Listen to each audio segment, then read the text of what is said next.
Everyone, in this video, we're going to talk about how to compare fractions by finding common denominators. So this method is a little bit harder than the other methods we've learned, but it's also the only method that will work when you're comparing any fractions. Because some fractions, like for example, 1/3 and 2/5, can't be compared with the benchmark fraction method because both of these fractions are bigger than a fourth but smaller than a half. They also can't be compared with the same numerators or same denominators method because they don't have the same denominator or the same numerator.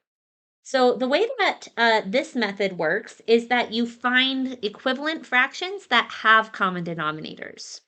So the way that you do this, or one way you can do this, is you multiply the denominators together to find the common denominator.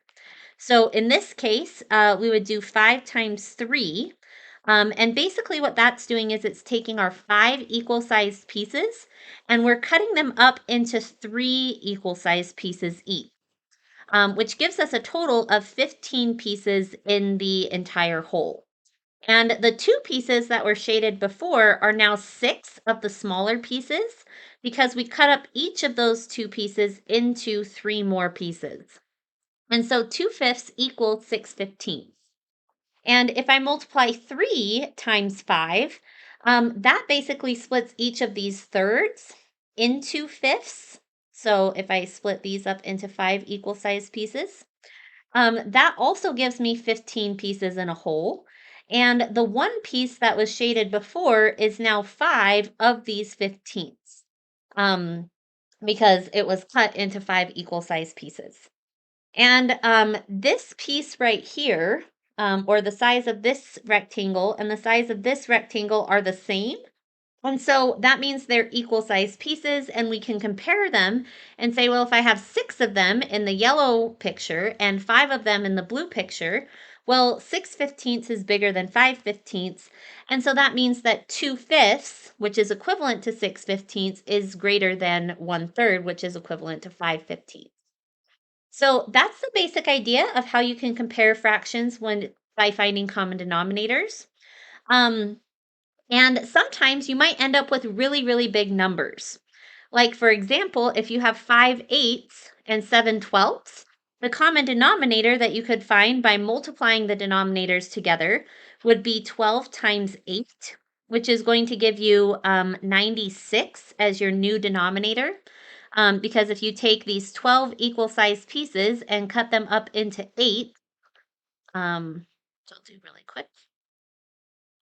So there's our 8 pieces right there. That gives us 96 pieces total. And the 7 pieces that were shaded before are now 56 of these smaller pieces because each of the 7 pieces got cut up into 8. And so 7/12 equals 56 96.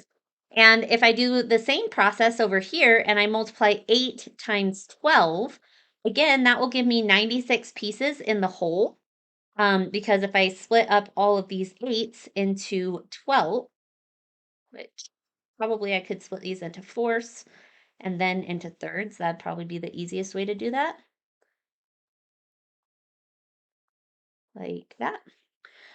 So that gives me 96 pieces total, and the 5 pieces that were shaded are now going to be 60 pieces because each one of the fifths got cut up into 12 smaller pieces. And once I have these two fractions that have the same denominator, I can say, well, if I have 60 of these little teeny tiny pieces compared to 56 of these little teeny tiny pieces, obviously 60 is bigger than 56. And so that means that 5/8 is greater than 7/12. So this is one way you can compare the fractions, but these numbers are really big. And if you were comparing fractions that had denominators like 16 and 18, you may not necessarily want to try to multiply 16 times 18. So there's another method you can use called the least common multiple method, where instead of multiplying the denominators together to find the common denominator, you just find the least common multiple of the two denominators. So the multiples of 8 are 8, 16, 24, 32, etc. And the multiples of 12 are 12, 24, 36, 48, etc. And the smallest multiple that they have in common is the number 24. So I'm going to use that as my common denominator. And if you use visual models on this, don't use rectangles, because if you multiply 12 times 2 in a rectangle model and multiply 8 times 3 in a rectangle model to get the common denominator of 24, pieces will cover the same amount of area, but they won't look like they're the same proportions because the shapes of the little rectangles will be different.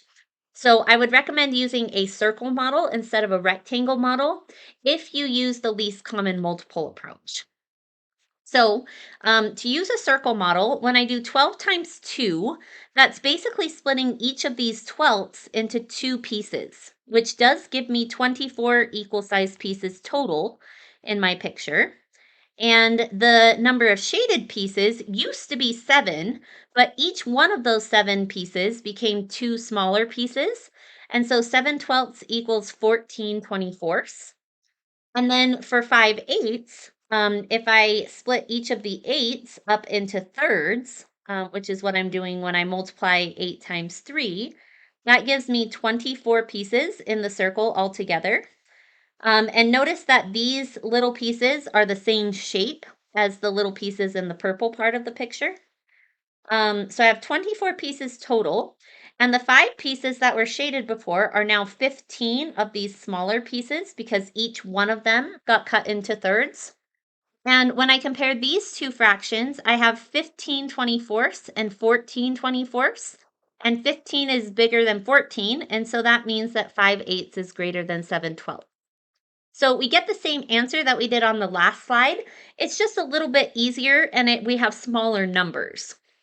So just remember, if you decide to use the least common multiple common denominator, you want to make sure to use circle fractions or circle models, at least when you're starting, because in the rectangle models, the size of the rectangles will look different, even though they do still cover the same amount of area.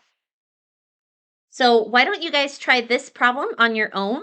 Pause this video and use the common denominator method to compare these two fractions.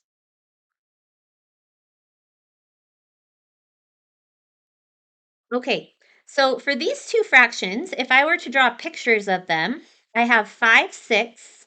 So I'll quickly sketch that out here. So I have 5 of these that are shaded. And I'm comparing this to the fraction 2/3, which is going to look something kind of like this.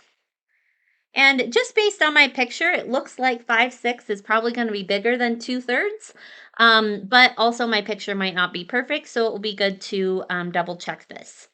So the way I'll double check it is I'm going to write out the multiples of 6. So I'll have 6, 12, 18, 24, etc. And the multiples of 3 are 3, 6, 9, 12, 15, etc. Now, we actually have a couple common multiples, and pretty much any numbers you list the multiples of, you'll always have lots of common multiples. But we want to find the least common multiple, which in this case would be 6, which is really convenient because 5/6 already has that as a denominator. So the only thing that we need to change is the 2/3, and we can do this by multiplying 3 by 2, which will give us 6. And that's basically splitting each one of these thirds into halves, which gives us 6 pieces total. And when I multiply the shaded pieces by 2, because each of them got cut into 2 pieces, that tells me that 2/3 equals 4/6.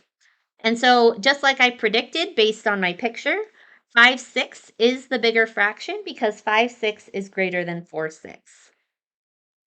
And one thing to note on this is that whenever you're comparing fractions, it's really important to make sure that you're comparing the same units. Because even though 1/4 is smaller than 3/4 as a number, if you're finding 1/4 of a mile, this is more than having 3/4 of a foot. So if you have different units or different wholes, then you can't really compare the fractions because they're not referring to the same whole amount, and so you can't compare the fractions unless they are referring to the same units. Similarly, if you had 9/10 of a small pizza, that could be less than 1/2 of a large pizza, depending on what the difference between a small and a large pizza is. Same thing, 2/3 of a candy bar could be equal to 1/4 of a candy bar if the candy bars are different sizes. And so this is a concept that's really important to review with your students every once in a while so that they realize that fractions refer to certain sizes of units. And so even if you can compare fractions as numbers, if the fractions are referring to different units, the comparisons may not be accurate. So that's our last video on comparing fractions by finding common denominators. If you have any questions, let me know.